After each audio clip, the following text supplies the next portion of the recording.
Yeah, it does. Saturday always goes by too fast. Welcome, everybody. If it's a couple of minutes past 12 o'clock, 11, whenever I'm fucking starting on RC 106.9 FM, it's time for the Club with Lucas. Hi, everybody. Welcome back and happy 2026. Yeah. How was your 26? My intro was wonderful. And then it got weird.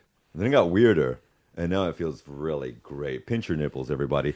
It is 2026. And Lord mercy, how is everybody doing? I hope you're doing well. Welcome back to the Club with Lucas here at RCE. And I'm not alone in the studio. So sorry for mentioning the nipples because I don't want to go into that. But Mr. Phil Palin. Now, sir, I mean, we're going to do this. And shout out to my mister from another sister. Shout out to your mother, your beautiful mama. How is your mother, firstly? She's good. Awesome. She's in Mexico. She's living her best life. That's right. She's in Mexico with my people. Viva la raza. But my brother Phil Palin, who is sitting next to me, is going to be joining me with this whole time. And he's actually picked up the groove of the music. He actually designed the groove of the music and a couple of the tracks as well coming up. But and I probably have too many questions for you. So we'll try There to get were a through lot them, of questions, but they're all good. Okay, thank you. See, that's what we try to do here. But he is also, not only is he an author of, he's the author of AI for Small Business. And we're going to get into a lot of that because Lucas has a lot to learn about that. But he's also a brand marketer and AI biz strategist. And there's a lot that we can learn from this as well because believe it or not, whether you like it or not, children, we are living in the robotics and AI world. So get in line, Heffa, because we all got to learn. And Mr. P is here for that as well. Master P, we shall call him. Shout out Houston, if you know what I'm talking about, you know. Now, remember, I always want you to follow my beautiful self at The Club with Lucas on IG. You can also find us streaming through the other meta channel at Facebook at English Radio BCN. And, of course, here with your peepholes on YouTube at RCE 106.9 FM. And you can follow them on Instagram and all that good stuff as well. But pitter patter, let's get at it. We've got a lot of news that I would like to throw out before we get to Mr. Palin as well. Because a lot of stuff has been happening here in Spain.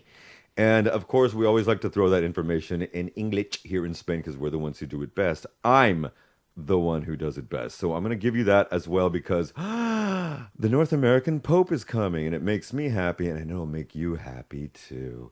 But first, we're going to put some music on because you know how we're rolling. Now, like I said, Mr. Palin's groove has affected some of the choices here. So there's a outfit, we'll call them, that has released some great tunes over the last couple of years, and they just released another one as the winter hit. This is called Hercules and Love Affair. Now, have you heard of Hercules and Love Affair? I don't, you know what? I will. I bet when it starts, I'm going to go, I know this song. right. But Well, I never it's 'cause- pay attention to the song names, which is probably something I should start doing. As a musicologist, it's very important for me to do these things. Now, this Hercules and Love Affair, they're also doing it with a little group called Hips and Lips. Don't worry about that. We'll talk about that later. But this is called Cross Lines, and we'll be back here in 4.5 minutes. Now, remember, folks, you can also catch the jams live all over Catalonia on 106.9 FM and all over the world at rce.cat. We'll be right back.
Okay, well that was hips and lips and something else. But you know what? We're gonna get to a little bit of music now. Now we're cut off in the middle of this conversation. We're gonna get right back with Mr. P as well. But I did mention just before we were dropping off on that song that Pope Leo the 14th is making plans to come to Spain. He's actually going to be coming to the Canary Islands, Barcelona, and Madrid.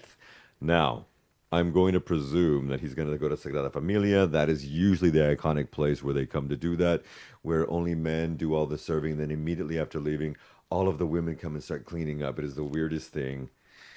And I ain't fronting with that. But maybe something will change. It is something that he really wants to do in order to maintain his international profile because he has been rather outspoken about things happening in the United States. We're not going to talk about that right now because right now, Catalonia and Spain, and let's talk about this, have agreed to a major regional funding deal, which just popped off literally hours ago.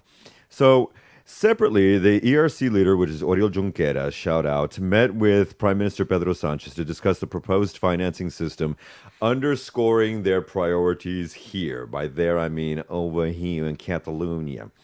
They want these priorities met. Obviously, there's going to be something in regards to fiscal stuff and how much we support this country. Because I would like to say, these statistics do vary depending on the fiscal year. But Catalonia makes up just around 15 to 16% of the population of Spain and often purports or supports between 15 and 25% in each sector. So we do the due diligence that we have to do in reference to supporting, obviously, Madrid just a little bit more. But that dialogue on fiscal autonomy and regional rights will continue, and there has been some agreement to it, which is a very, very good thing because if we go into snap elections and another political party comes in, the power of Christ will compel again. And I don't need to go into that because now I'm going to talk about Christ. Why? Anti-Semitic mapping site targeting Jewish businesses has been taken down. Fun. A controversial website that was launched here that was listing and blacklisting Jewish supporting or Jewish-owned businesses in Catalonia obviously drew complaints from the Spain's Jewish community. The platform was just before the weekend removed after the complaints were filed, highlighting the ongoing concerns of very overt and sometimes extreme in pockets of the country anti-Semitism that has continued to exist. I mean, I wonder why. And go screw yourself, Netanyahu. Now, independent support shows signs of waning. This is something that has been popping up in a lot of my university sessions, which is also very weird because most of my university sessions I have found contain a lot of people who are pro-Catalan independence. But data from recent civics events are showing that the support for the independence movement has been softening, certainly since the pandemic ended. All right, it's never going to end. Catalonia's National Day marches in 2025, just a few weeks ago, was the lowest turnout in years. And especially amongst younger Catalans, which has been, the major faction that was pushing it for so long. Because of that, there's a significant barometer of political sentiment that's changing. And I would also like to say that this is the first time in the history of democratic Spain that all regions of Catalonia and their head of state here in Jaume are being run by the socialists. We're talking Girona, Lleida, Tarragona, and Barcelona. That has never happened in the last 50 years. So fun. Finally, here's the last thing that came out right before the new year. And it was like weird because where I live in the city is actually the region where they're going to be killing the porc sangla. Now, we've had a problem with wild boar here because apparently there's an African swine fever that has broken out around them. And they're afraid that it's going to jump the ronda and start affecting wildlife, but specifically porks, outside of the Coicerola. So they were planning to slaughter between 500 and 1,000 of them. You can join the fray. Excuse me, gross. You can join the fray as well if you want to go. Do you hunt? Mm-mm. No, I wouldn't know the first thing about it. I think you already knew the answer before you asked. I actually didn't. I don't know whereabouts you're from, love. But we're going to find out in just a minute, folks. Okay, we're going to be right back in 4 minutes because some disco was requested. And I would like to say, you're hearing it first here. I'm telling you now. There is going to be a major, I can feel it in my bones, my disco bones, that there's going to be a major revival over the next 2 years of new disco, classic disco, and house music. And it makes me happy. I won't say anything else because I don't want to offend Mr. Ballin. But it makes me very happy. And I would also like to say CAOD, Confessions on a Dance Floor is coming out #2. But this is not Confessions on a Dance Floor. This is not Madonna. Who this is a singer named Rumor. She is, I believe, Lebanese English. And she is one of my favorites. Throwbacks to Carole King and things of that nature. But she did a little disco outfit 10 years ago, and it got a re-release from recently over the summer. And I absolutely love this song. And it's called Dangerous. It's a new disco track. We'll be back in 3.5 minutes with Triple Threat, Phil Palin.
A little bit of new disco with Rumor and Dangerous. And we are here with Triple Threat author, AI brand strategist, and marketer, Phil Palin. Thank you so much for being here. Honestly, man. Thank you for I'm so happy to be here. And he saved the day. Shout out to Lucas Hernandez Trio as well. Now, before we get into AI and Adobe, and I am Adobe, the house elf.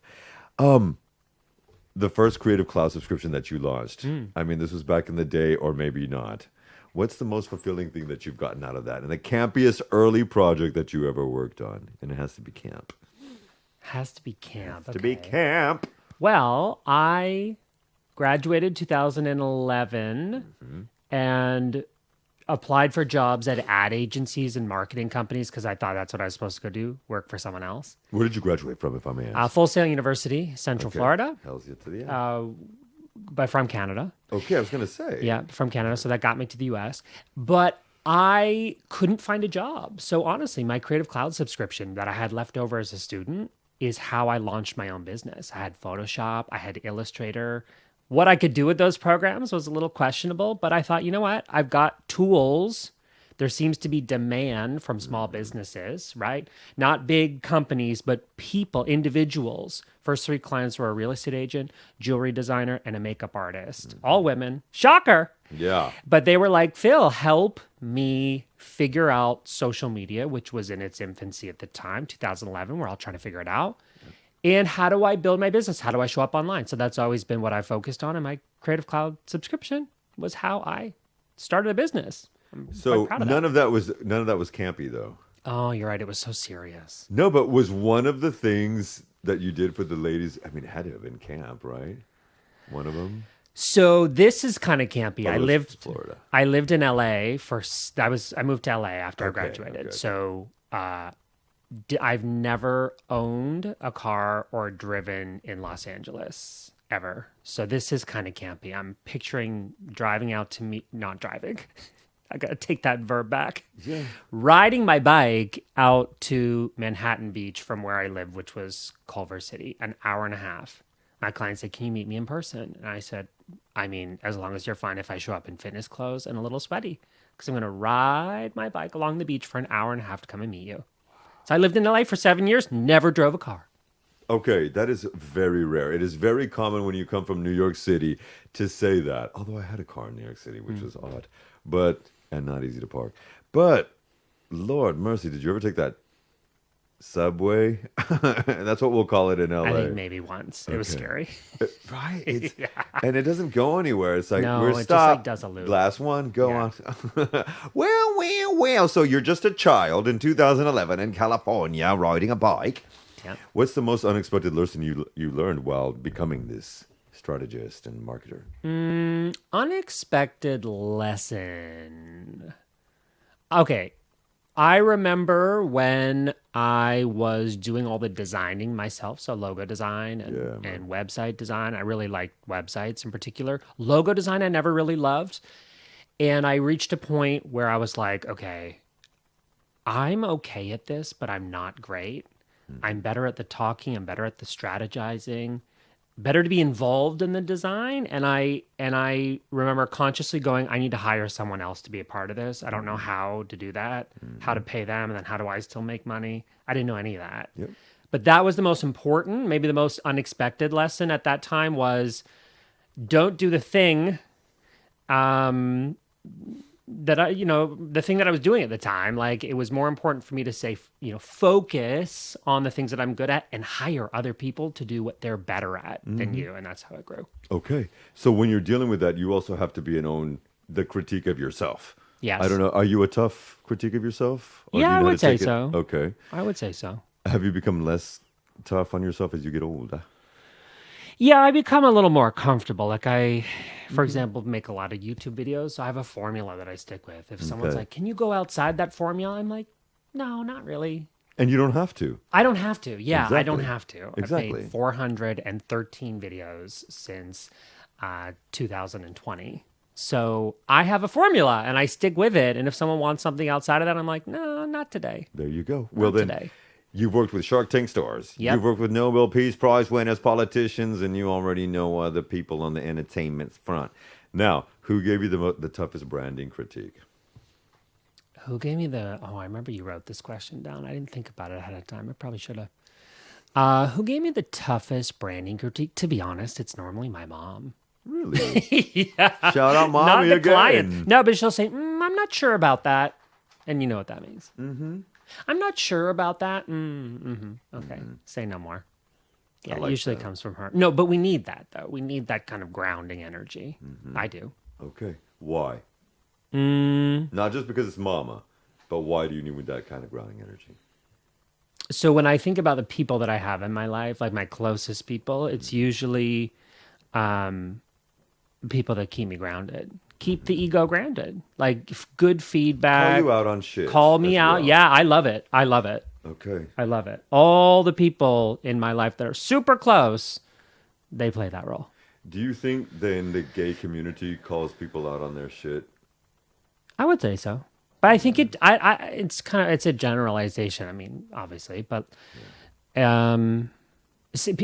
people say about Los Angeles, they're like, "Oh my God, how did you live in LA?" I actually surround myself with really nice people. I love my clients. I love my friends. I love living there. I knew when it was time to go, but I think so. It's about the specific people that you're around, Okay. and you have the Yes, ability it to is. create that. And that energy that they give out as Yes, well. very important. Or don't give out, and then you have to zip out. Now, speaking of energy that gives good face, Olivia Dean. Now, we've played her here for the last couple of years, from time to time. And you, as we've been hanging out recently, you really, really love this lady. Yeah. And you saw her live recently. Not Multiple too recently, times. but yeah. Was Yeah. that the one where she was supporting with Sabrina Carpenter? Yeah, that was one of them. Okay. I flew to Paris to see her first What- time. Okay, let's talk about energy that people bring. What is it about Olivia Dean that kicks you in the crotch and knocks you on your bum? I think she's just perfect. She's perfect for right now. So I do have a little bit of like, I discovered her first. Okay. I've never understood that energy from other people, but now that I'm in that position, like the rest of the world has fallen in love with her. And I was like, honey, that was me 2 years ago. Okay. When her song came on my Spotify, and I was like, oof, who is this? Went to artist profile, listened to the album top to bottom, love it on repeat. Is it the new soul sound she has? Yeah, I just love the sound of her voice. I love how classy she is. I'm kind of Her excited. videos are fab. Her videos are she's amazing, but there's this whole energy right now. Ray, Rosalia, Olivia Dean, they're all like super classy artists, and I'm happy about that.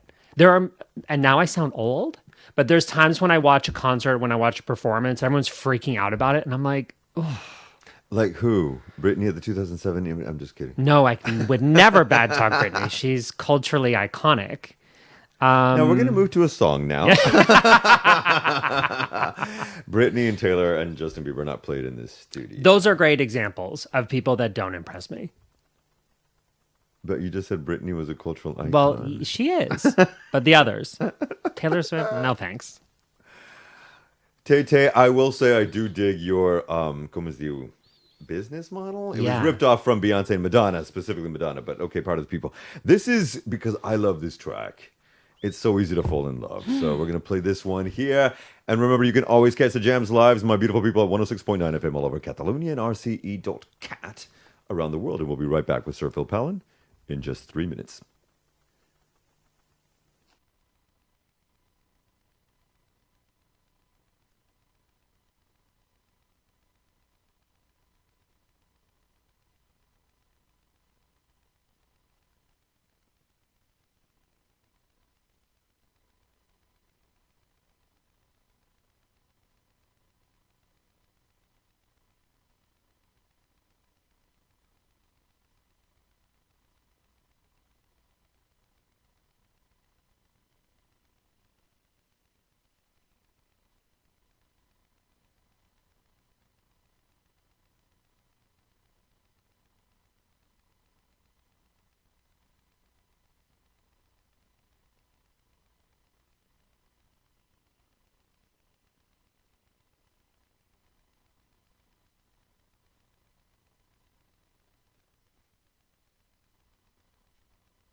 And this is why we do what we do at the Club with Lucas here, and that was Olivia Dean.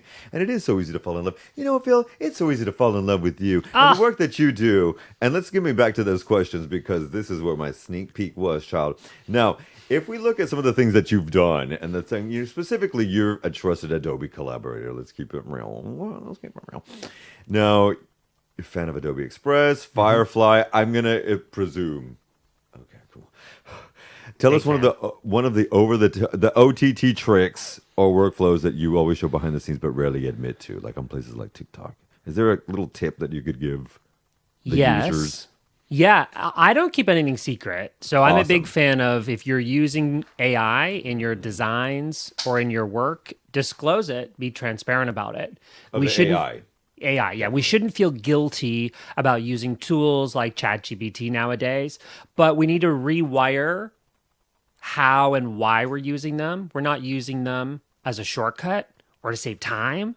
We should be using them as a way to be even more excellent at what we do for a living. Right. Okay. So, for example, working as a brand strategist, I'll work with a client over the course of 4 months. Prior to AI, I would really have to lock in, listen, take notes. And then let's say 3 months into a project when I'm working on an about page, a copy and strategy, I'd go, what was that story that client told me that showed them in their zone of genius or area of excellence? Now I can go back, have a transcript from every call I've ever had with you, my client, and go comb through every instance of this and, rank them in order of priority. Mm-hmm. And now you know what I mean? So that's an example of how I'm leaning on the technology to actually be better at what I do, a better listener, better strategist. So tools like Firefly, big fan of Firefly over other AI image generation tools because it's the only one that's safe for commercial use. The other ones, let's say you hop into Midjourney and go, create me a Lucas dressed as Spider-Man going on a all-inclusive holiday.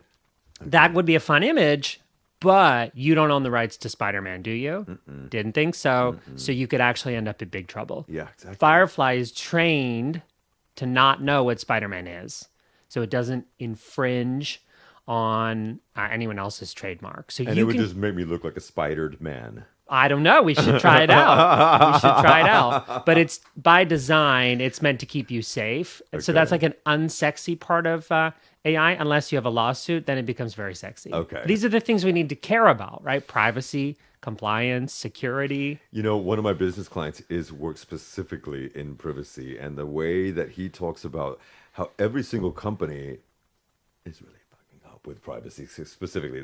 He's always focusing on that. So how do you keep your specific stuff private don't you think chat's recording everything? It is. So I pay a lot of money every month for my OpenAI subscription for it to say at the very bottom, OpenAI does not train on Phil Pallen's data. In order to get OpenAI to not train on my data, I pay for a Teams plan, 2-seat minimum, $60 a month. Okay. So my recommendation would be open Adobe Acrobat, okay, which we all know. We open PDFs with it. And you can't use it at the White House anymore. Continue, yeah. You can open a PDF space and create your own centralized repository of like all your information, your ideas. You could take every transcript of every radio show you've done over the past year, and then say, here were my best performing episodes or streams. Help me generate 10 ideas for upcoming streams. Okay. You can put all of that in your PDF space, and it does not train the model on your data. Okay. Again, these are things we need to care about. People hop into ChatGPT and tell it their life story, but there's a problem, in my opinion, if that data is being used to train a model, right? So read the nutrition label of the AI tool that you're using. That's my best advice. Well, and to segue into that, what's the biggest myth that people have about AI in marketing right now as we've moved into 2020? Or something that you've seen as the biggest myth that no? A myth is that it's a time saver. I think in order for us to use these tools effectively, you actually need to spend a lot of time figuring them out. Okay. So it's not just I mean, sure, hop in and learn it, learn by doing. I'm a big fan of that. I'm not a believer in here are the best AI prompts, Lucas. These are, I've written them, but you can copy and paste them. That's like me saying you can only speak English the way I speak English. It's stupid. Okay. You come to this with your own experience, your own perspective, point of view. The best prompts that you'll use and tweak and perfect will be ones that you're writing and developing over a long course of time. Exactly. So I think it's a myth that we can just hop in there and save a bunch of time. For me, I've spent a lot of time using these tools to learn how I can use them most effectively in my business. Okay. This is a stupid question. I know it's getting serious. You have to I'm lightening it up before we jump into some disco. okay. But top branding marketer, staying here in Barcelona. By the way, he's new in Barcelona, well, moving in to Barcelona. So thank you for being here. Thank you for having me. And man, if someone's brand were an outfit on the queerest runway ever, just imagine. Okay. What would be the 3 must-have accessories that you would have to be rocking as you walk down that runway, that branding runway? I don't know why right away. I'm thinking about eyewear. Okay. Because I think eye contact, that's something people see. It's probably the first thing people see. Eyewear, so you need something bright, something flashy, Elton John inspired. Okay, yeah, it covers the eye contact, but okay, got you. What else? Let's move on to outfit. So I think we look at eyes, but then we look at shoes. The shoes have to be On sparkly, point. I think. I'm thinking sparkles. So on fleek sparkles. Okay, and then what else, love? I'm going to take inspiration from you today and say a scarf.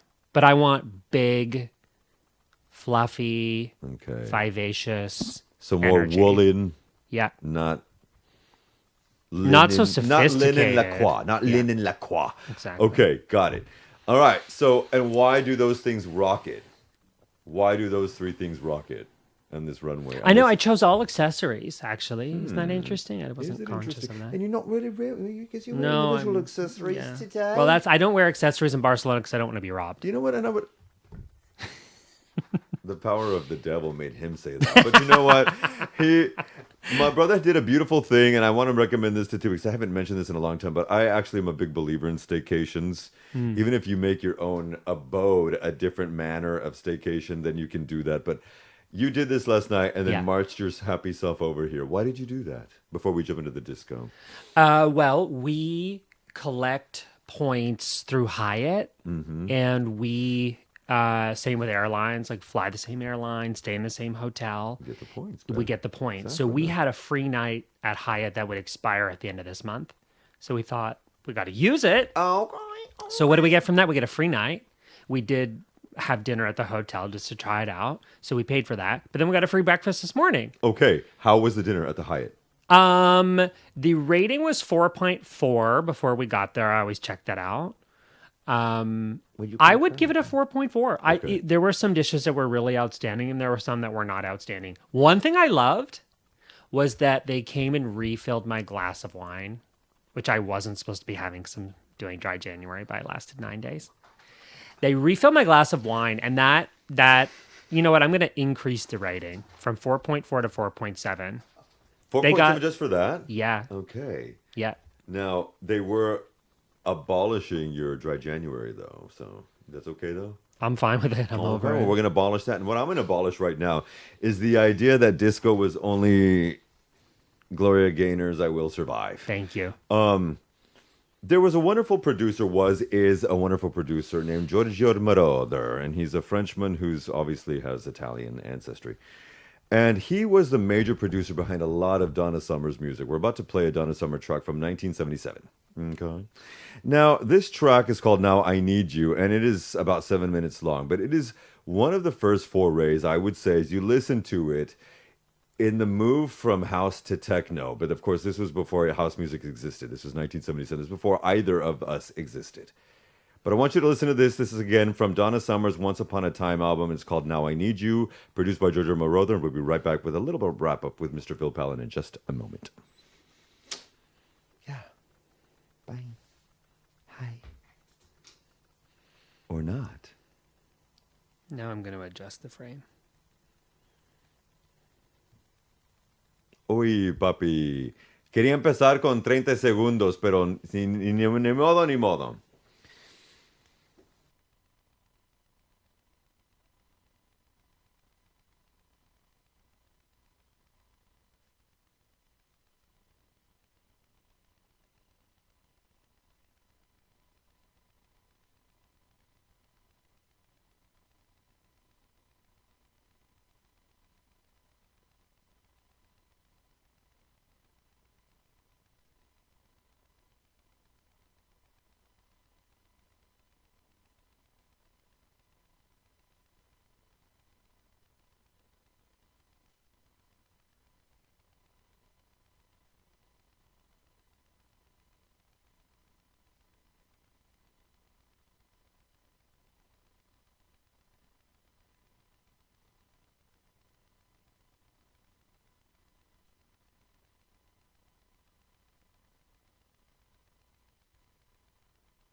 Don't do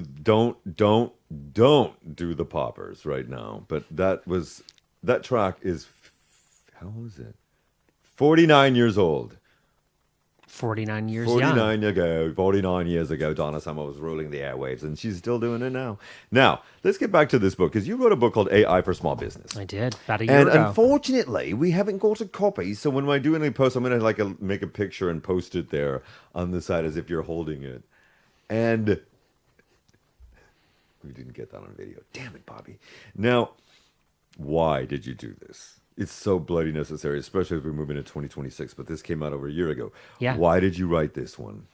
I wrote the book because a publisher emailed me and said, we'll pay you some money to write it. So that's the first answer. The second part is because small businesses or small business owners in particular wear a lot of hats. Mm-hmm. They got to look good in all the hats. Mm-hmm. So I, for example, look good in the marketing hat, operations, because I've run a business for 15 years. Mm-hmm. But there's other hats I don't look as good in. Okay. So we can lean on now AI tools to help us get a grasp on some of these areas of business where maybe we're looking to automate or delegate to other people. I actually talked about that earlier, right? Sure the did. idea that like in business, it almost always makes sense to just hire someone who's better at something to, help you deliver whatever it is, a product or service. So for me, the book meant that someone could start and finish and understand every aspect of business and how AI could potentially play a role, either through the selection of AI tools, free and paid, but also hear about different types of businesses. Owning a branding agency has meant that I've had kind of a front row seat into so many interesting businesses. I've got clients who are content creators, TV personalities, lifestyle, entertainment, politics, even corporate. I've had some corporate clients. Like I've seen just what seems like a lot of interesting developments and realizations. So for me in the book, I try to share a lot of examples of all different types of businesses on how they have or how they could implement AI solutions. Excellent. Now, what is some of the feedback that you've gotten from that?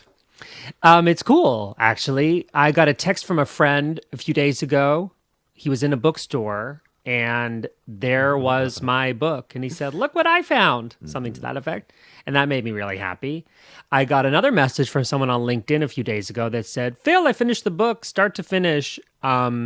What a joy, something like that. I can't remember the exact words, but like, it's really cool because when you're writing a book, that's kind of the only thing you're thinking about for a very, specific amount of time. Or a play, I get it. Or a play, yeah, anything kind of creative like that. Yeah, and then now it's out in the world.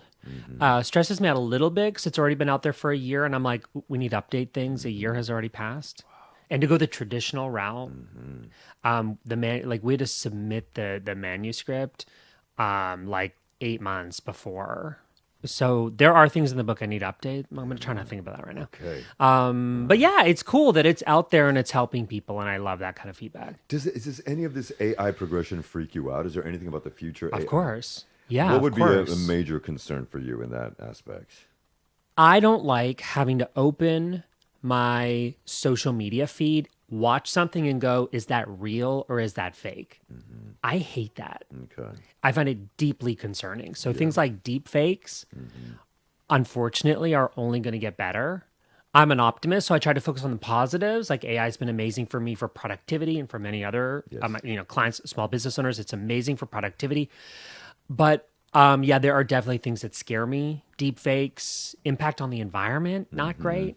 To be honest, I mean, any modern quickly developing technology, not great for the environment. Usually the water section. Yeah, man, exactly. So there are things that are not perfect about it. And I think regulation is super important, and being transparent in your use of AI is incredibly important. Posting that AI label.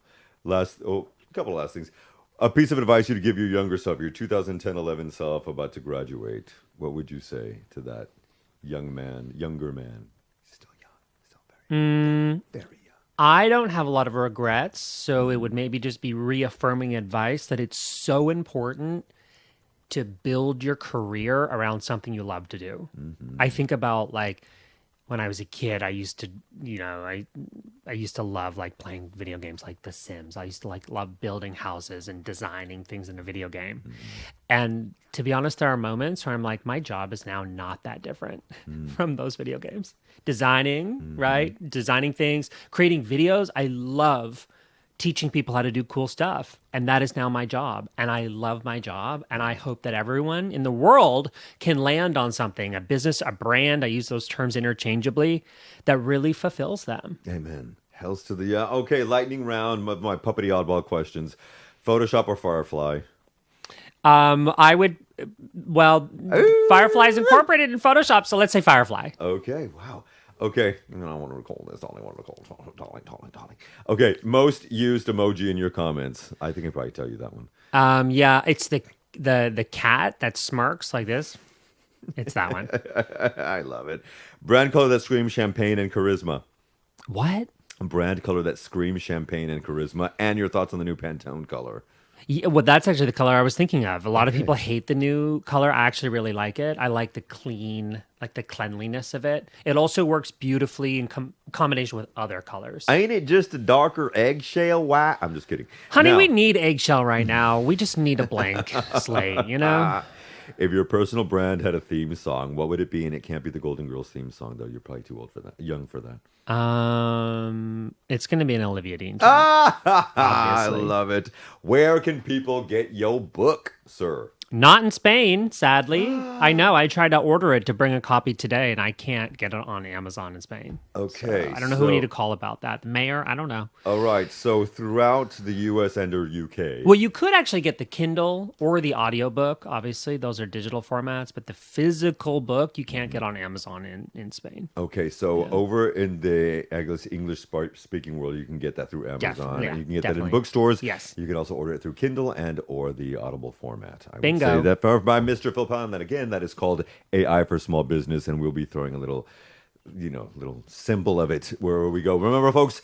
Anytime that you need the updates, the fresh music, and beautiful people to know what's going on here in the know, you already know. Now, I also want to throw out really quickly, on the 22nd of February, I will be performing my first one-man comedy performance review at the Barcelona studio in Pobla Sec. You can get the tickets as of now, as of yesterday, actually. And so we will be sending those links as well. But I want to thank you, Mr. Palin, for being here. AI for Small Business is available at Amazon, Kindle, and or Audible. And I will see you, everybody, at the same time, bat time and channel next week. And also, I'm doing what I do because I'm going to cheese out really quickly. The last song is actually nothing to do with disco or new disco. It is actually by my beautiful sister, Amy Grant. And she has, do you know who Amy Grant is? I've heard of her. Okay. And Amy Grant has just released a new song as of this Friday called January 6th. The 6th of January, Yasgur's Farm. It is actually an autobiographical and historical tale. And I love this woman, Amy. We love you. Everybody will love you. Take care of yourself. Remember, if you're not taking care of yourself, how are you going to help anybody else? Do that, chap. I will see you on the flip side. Bye, everybody.